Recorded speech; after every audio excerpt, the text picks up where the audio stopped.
My name is Sam Walls, and I'm a dead man. Well, kinda dead at least.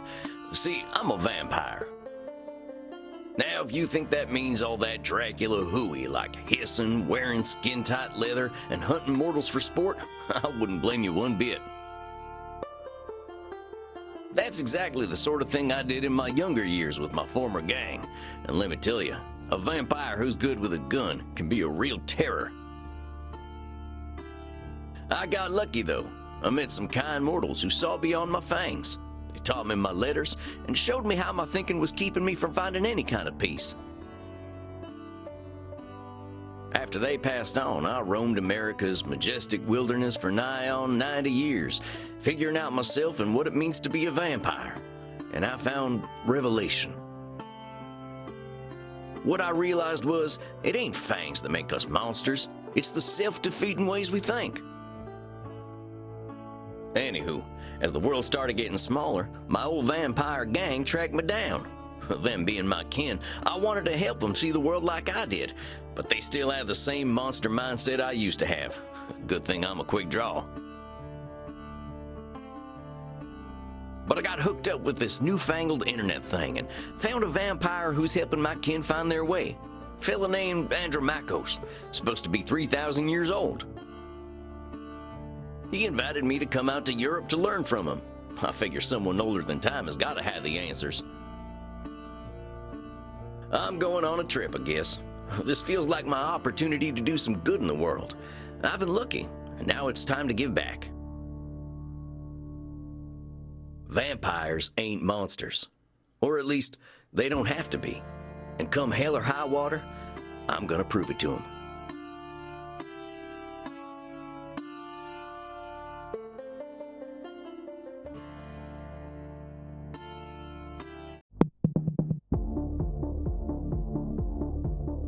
Well, I think this is the address. Number 27, Clean Flitter Mouse Streeb? Sure is a hell of a lot of ruckus for this time of night. People stay up late here. Wait a minute. These folk are vampires. Better watch myself. Guten Abend, folks. Sprechen Sie English? Ja, hello, Alta. Are you here to party with us at the hottest club? I can cut loose. What kind of party is this? The kind where we dance all night and get sexy. Oh, here are them kind of vampires. Ach so, there are better things to suck than blood, oder? Although we have to get past the bouncer first. If we do not, I'm thinking our night is ruined. Oh, wait a sec. There's something about what she just said. I can feel it. It reminds me of one of my revelations about the funny patterns in the way we vampires think. Well, let's see. One type of thinking I noticed I called hot branding. That's when we brand ourselves with names we can't get rid of. There's high noon mind. That's when we treat a situation like it's a do or die showdown. And there's saloon thinking. That's when we act either helpless or invincible, like we've just drunk a pint of moonshine. I can always check my journal if I need examples. I kept all my notes about the funny ways we vampires think in there.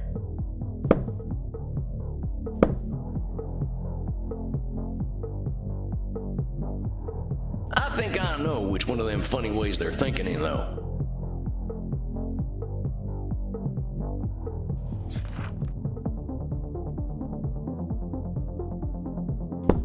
Hold on, compadres. You seem like the kind who can make their own fun. I don't want to have my own fun. Imenacht is the only place to be on Friday night. Amigos, you're putting too much weight on this thing. It's a nightclub, not a high noon showdown. The night's full of possibilities. Reinhard, I don't know what this means, but I like the way the sexy American talks. You make us think that maybe it is better we haven't gotten into the club, because we are now meeting you. Hey, if meeting me makes your night better, I'm glad we met. I really gotta find Andromachos, though. You have to get past the bouncer. He decides who gets in and who doesn't. Maybe I'll have a little word with him. Excuse me, friend. I hear you're the man to talk to around these parts. I'm here to see Andromachos. Have fun, mate. Hey, thanks, amigo. You have yourself a fine night, you hear? Cowboy, what about us? Yeah, sure, they're friends of mine. Have fun, mate. Well, come on, you two. We ain't got all night. Yeah! Dang, awful loud in here. Come on, my liver, dance with us! Well, you kids have fun. I'll catch up with you later. Darnation, I'd rather hear a gopher giving birth than this. I'd better talk to whoever's slinging drinks in this here saloon. They ought to know where Andromachos is. But pardon me, ma'am. Well, look at you. We get a lot of 80s fashion in here, but not usually the 1880s. What can I get you, cowboy? The special's Red Bull and vodka. I never drink Red Bull. I'm actually looking for the owner. He around tonight? Might be. What do you say your name was? Sam Walls, begging your pardon. Sam Walls, huh? I don't think I know anything about a Sam Walls. After all, I'm just a know-nothing bartender. From where I'm standing, I see someone with style and confidence, not just a drink machine. Don't go branding yourself like that's all you are. Don't you go worrying about me, cowboy. The man upstairs warned me you were coming. I was just testing to see if you are who you say you are. Tell you what, let me give you something from our special reserve. I don't think you're looking for booze. Well, thank you kindly, ma'am. I was wondering where the blood was. I met some vampires outside, so I figured this was a vampire club. You met some gods, honey. They're here to dance and have fun. So all these people are mortals? How do you think the head vampire gets his blood? They can't wait to share it with him. It's a special experience. He's the only real vampire here. Well, him and Bert. Bert? You met him already. Bert, shuffle on over here. This one's here to see the big guy. Show him upstairs, okay? Have fun, mate. Good luck up there, cowboy. Hope you find what you're looking for.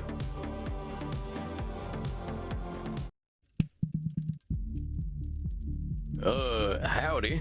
It's Sam Walls to see you, sir. The guy who's been sending you all them V-mails. Yes, I know who you are, Samuel Walls. You have come here because you believe you can help our kin. The question is, are you first able to help yourself? I've been fixing myself for more than a century now. I don't think I need help. Then you must prepare to learn a most difficult lesson. We all need help, Samuel. I am pleased that you have come to receive mine. Dang, you scared the heck out of me. You must allow an ancient vampire his games. He will play them regardless. Please, sit down. What an absolute pleasure it is to meet you at last. I found your messages most intriguing. Afraid there ain't much here in the way of intrigue. I'm just a lonesome cowboy looking for answers. You know, I receive emails every day from vampires seeking my help. You are the very first to seek my aid in helping others. This alone makes you intriguing. Well, dang. I think you're going to be sorely disappointed when you get to talking to me. I'm just honored you're giving me the time of night. I have unlimited time, Samuel. I am pleased to share some of it with you. Our kind can be rather set in their ways. It is inspiring to see someone so young and eager to learn.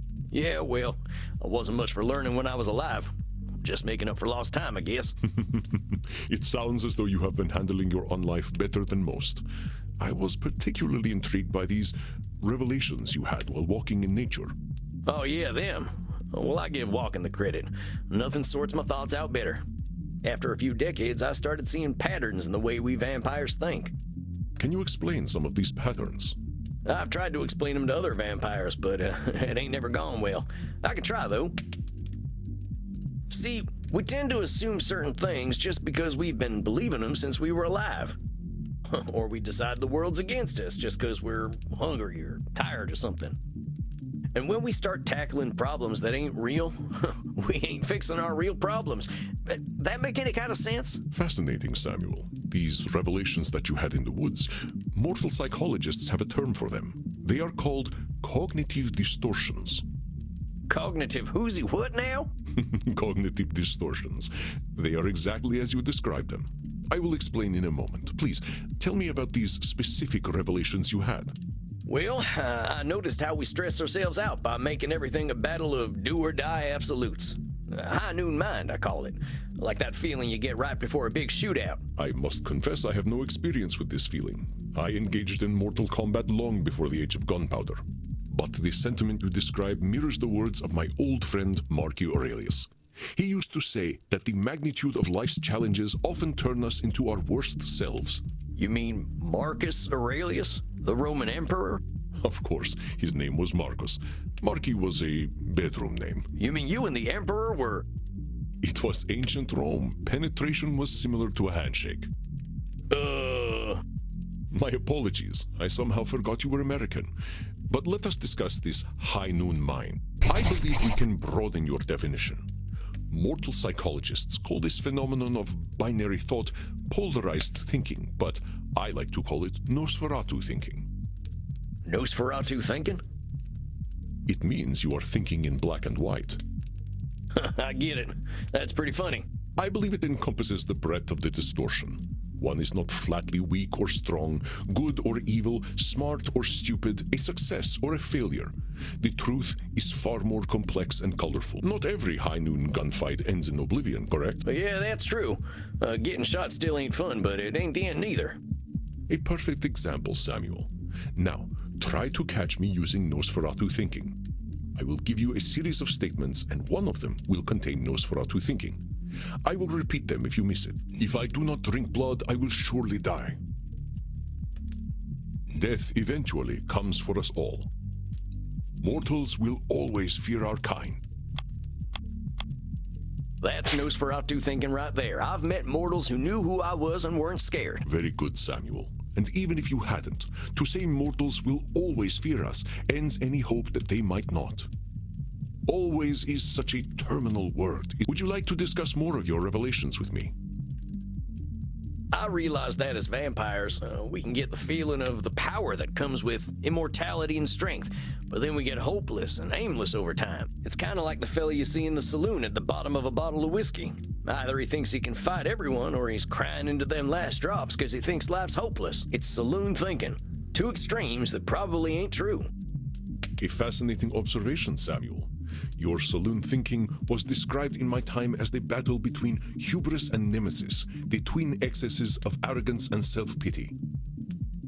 Oh man, it make me wish I'd gotten some schooling. Maybe I would have figured this stuff out earlier. You live forever, my friend. There is no rush. What you have identified is a phenomenon where individuals perceive either an illusion of control or a lack of control. Mortal psychologists call this phenomenon you have described a control fallacy. Rarely do we have complete power over our situations or no power at all. But we create this illusion that stops us from attempting to change our perceived situation. Yeah, you're right about that. I used to think I'd never get away from my gang. And maybe that's what made me stick with them for so long. Yes, you see how cognitive distortions keep us from facing reality, whatever that reality may be. Of course, I am so old and powerful that I am always in control. You're testing me, ain't you? That's a control fallacy right there. Well done, Samuel. I am indeed very powerful, but the cosmos holds no awareness of Andromachos. Of course, as you expertly pointed out with your analogy about the man at the bottom of a whiskey bottle, a control fallacy can be positive or negative. Listen to my next few statements and try to find a control fallacy. Simply let me continue if you do not detect one. The sun will eventually burn out. I will roam a cold, dead earth, and there is little I can do about it. My kitty cat died. I shall be lonely forever. I'm sorry about your sweet kitty, but you can always pick up a new one. Or there's lots of them just waiting for a loving home, so you don't need to be lonely. It was just an example, Samuel. Well spotted. But I do speak from experience. I felt this way once when a pharaoh I was dating had our cat mummified. I went into a murderous depression that nearly decimated the continent. But I had the power to help myself all along by adopting a new friend in need of a home. Oh, dang, don't let me get on your bad side. I doubt you shall see it, Samuel.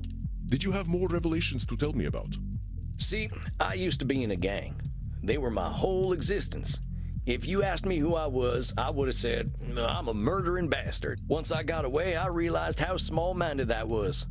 I was Sam before I was a murdering bastard. But that's how I was choosing to brand myself. My old gang's still around, and they're still branding themselves like that.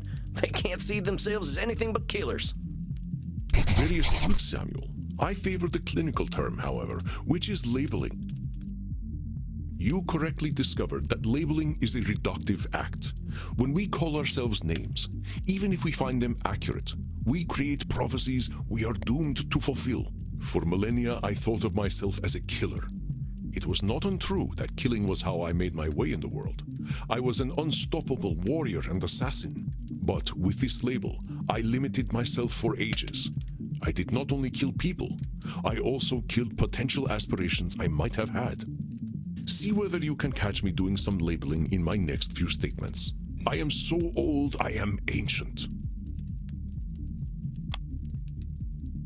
Call me whatever you like, but don't call me late for dinner.